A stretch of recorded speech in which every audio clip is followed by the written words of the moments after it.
To pa je naš starši. Če ima srce spredaj, to pa izraža svojo ljubezen otroku odprto in nič ne skriva, torej govori komplimenti, podpira. Tukaj, če ima srce od zadaj, tudi ima rad otroka.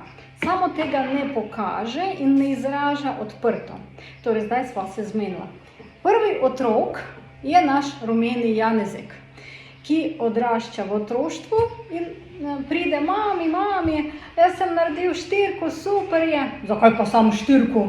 Nisi mogel narediti 5, moraš biti najboljši v razredu. In Janezek tako gre dol, torej ne bom se več tako potrudil, ker vseeno mama ni zadovoljna. Potem pa, mami, poglej, sem letalo naredil iz lesa. Kako pa je to letalo? Ali si kdaj v življenju videl, kako mora biti narejeno letalo? Ampak sem star 5 let. Nič, moj otrok mora ali narediti idealno ali nič. No dobro, in nikoli več ni se potrudil narediti nobenega letala. Tukaj pa drugi starši. Tudi Janezek, samo zeleni. In on pravi, mami, sem dobil 4. 4, kak si priden, super si, to pa moramo praznovati, gremo jesti sladoled. Sem 4 naredil, če mama za 4 tako vesela, mogoče za 5 bo še boljš. Dobro, potem pa naredi letalo. Mami, sem naredil letalo. Letalo, no pa moj otrok je genij, to pa res, to pa že super. Poglejte vsi, kako letalo moj otrok naredil. No, mami je tako zadovoljna, bom se potrudil in že nadaljeval. Ko bom naprej naredil neko drugo letalo ali neko mašino, bom takoj mami pokazal.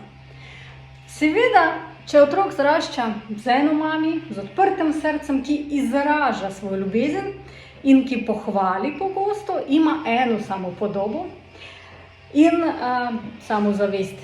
Drugi Janezek rumeni ni imel sreče odraščati v taki družini, s tako ljubečo mamo, ampak mama je tudi imela ljubezen, samo je imela vzadej in ni mogla izražati na tak način, kako bi Janezeku pomagati. Prvo lahko si razmislimo, zakaj je ona tako naredila. Mogoče zato, da se bala, da Janezeku bo slabo v življenju in da ne bo preveč mirno užival v življenje, da slučajno njega noben ne bo prizadel in raje bom njega zraščala kot jeklenega človeka, kot če on bo kdaj dobil kako prizadevanost. Torej, stvar ni v tem, da mami huda. Samo ona je želela dobrega Janezeku in si mislila, da na tak način bo boljši. Dobro, gremo pa naprej. Prvo, to pa je kritika. Kritika se začne že v otroštvu. In na tak način mami njega je kritizirala in on se navadil, če kaj narediš in pokažeš, tebe kritizirajo. Torej, ta odnavada je v otroštvu. Drugi pa Janezek kritiko dobiva dobro, mogoče kako konstruktivno, poglej, tu pa nisi natančno naredil, mogoče boš pa popravil. In to je kritika z ljubeznijo. Kritika se začne v otroštvu. Dobro, otroštvo pa nič ne moremo že spremeniti, je bilo kako je. Kaj pa je to? To so nemogoče standarde. Preveč so visoke in samokritičnost gre skupaj s perfekcionizmom. Imamo zelo visoke standarde, kako moramo narediti. In če razumemo, da nimamo te opcije ali teh še možnosti kakih ali ne znamo narediti, sploh si ne upamo se pridružiti do neke stvari ali do kakve cilje. Dve besede, ki sta zelo pomembne. Odgovornost in krivda. Odgovornost, to je super, krivda, to je tako. Zakaj? Prvo, kot psihologinja nimam rada besede krivda. Nismo krivi, smo odgovorni, ker krivda to je čist brez kakega, nič se ne temelji. Če si kriv za vse. Če pa si odgovoren za neke male stvari, omejeni, kjer odgovornost je omejena. On je naredil svoje letalo in je odgovoren za to, pa za to, pa za to, ampak ni odgovoren za to, kakva kakovost lesa je, ker to ni on ga zagotavljal. Drugače, on je mislil, da zaradi letala je kriv povsod samo on. Ampak on je odgovoren samo za to, kak je naredil, kak je uporabil to les, ampak ni odgovoren za kakovost lesa, recimo. Ja, seveda lahko rečemo, mogo bi si pogledati, kaj izbiraš, ampak ni imel te izkušnje. Odgovornost je omejena. Torej, od zdaj naprej vam priporočam bolj pogosto uporabiti besedo odgovornost. Ja, to je moja odgovornost. Seveda sem naredila napako, ampak to je moja odgovornost. Ok, primerjava z drugimi. Se srečata dva Janezeka. En Janezek pa drugi Janezek. To ti pa gleda, oj, kako mu to uspe, pa to uspe in čuti zagrenjenost neko, ljubosumje, tudi zavist. To je normalno za človeka, ki je zraščal v taki družini. To ti pa Janezek, če pa vidi, kaj je ono, dobro, jaz bom se potrudil in tudi bom to naredil.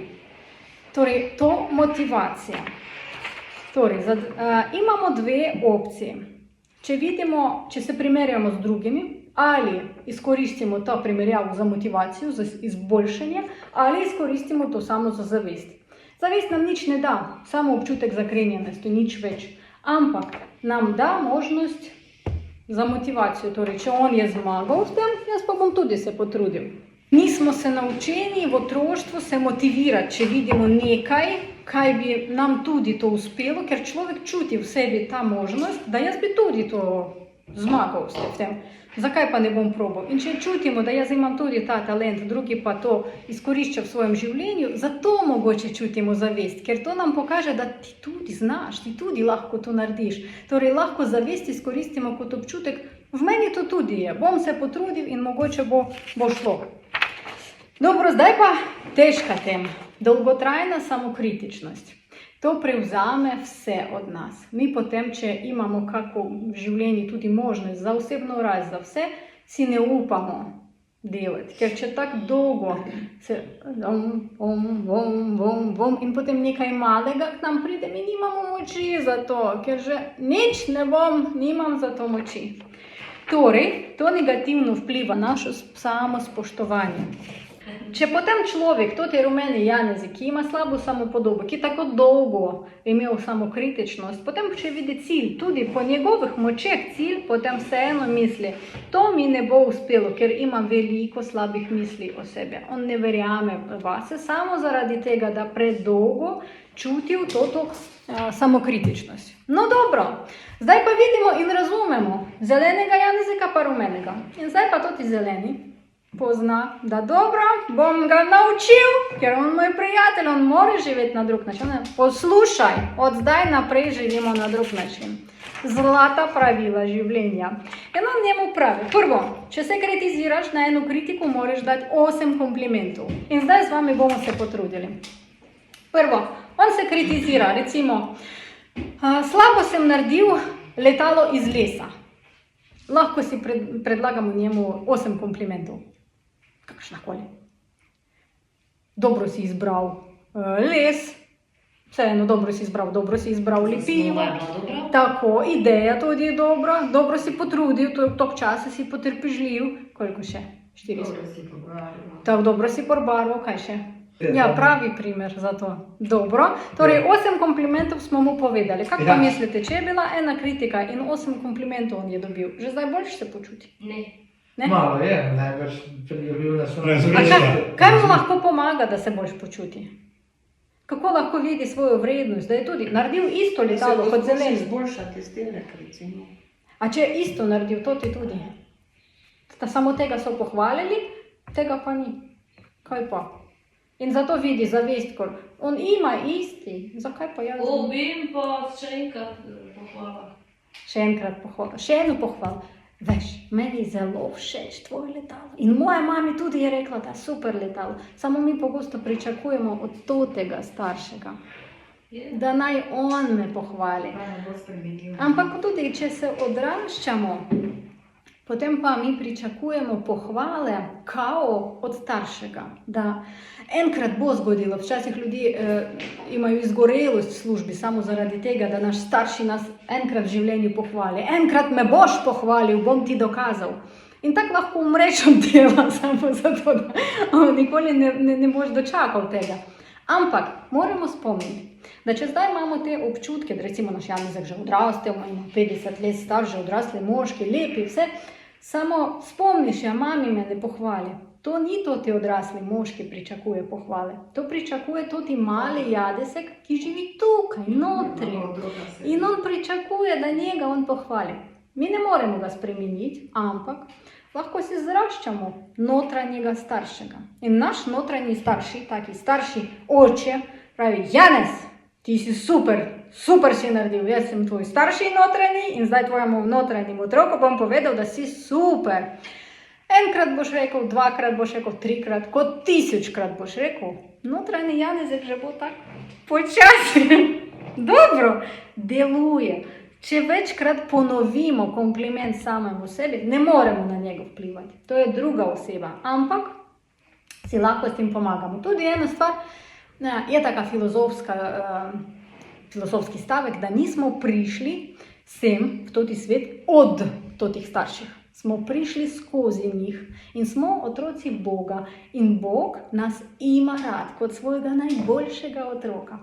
In to nam mogoče bo pomagalo, da notri, če čutimo, da me Bog ima rad, jaz sem najboljši njegov otrok in vsak od nas je najboljši njegov otrok, ker smo vsi edina bitja.